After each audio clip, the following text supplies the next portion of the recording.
Dan uri nang Aceh zaman asal melahir anak tiga persiap menjadi pejuang.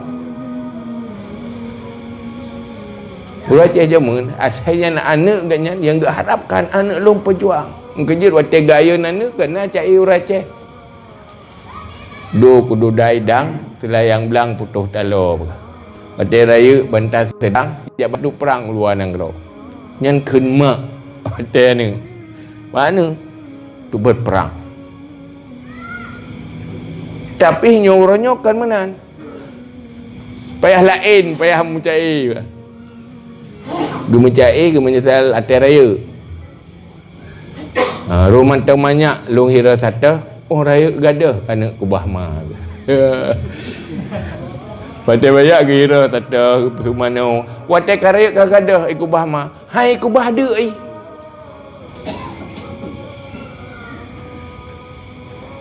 Pu sebab karena nanggro tempat tinggal hana terurus dengan baik. Yang mana? Bohi joro ni kat tinggal di Malaysia. Yang kalan tanah Malaysia apa kurang ngegak dengan tanah dia. Cuma karena hino gak terurus awal menjadi solusi. Tapi karena hana gak terurus hanya menjadi masalah. Apa sebab? Karena orang Islam kagak kubah Islam. Menyolong buh contoh sabi kafe apa ke gudame gape kadikut gudame tira bak beluh langkru. Jadi guda na dua buah guda teruang ni saboh sira saboh gape bajak mengkalung dengan keruang hana tu.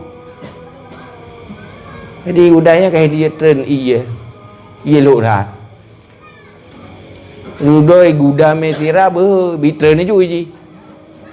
Watai turn makin pui ka kenang iya tira kenang iya mang ka ju ke iya ju. Kita makin pui ju. Terus kedih bai tengah mentamah retek roi kata gana gana boleh. Le guda me gape. Mampu itu minta tenang iya. Itu ni juga iya. Iya hana tinggal bahawa gapuh dengan tira beda aja. Menyo gapuh waktu kena iya minta marah. Fikir je gapuhnya dengan tira je belum lagi iya. Ibloh je. Waktu ibloh waktu ibloh tenggehan je ibloh je juga han je. Hana tu pada tengah hai melang boleh.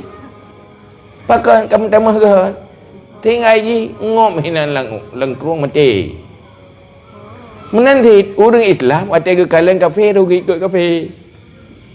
Ini persahabat-sahabat orang kafe. Padahal anak sahabat ada ruang tanya iman. Munyo tak ikut gop mu masalah. Tanya harus ikut roh gero. Harus jadi diri sendiri, harus jaga jati diri. Maka merlah tu. Itulah baik ikut gop. Bamururun ikut gop. Padahal hati ruang katanya berbeza.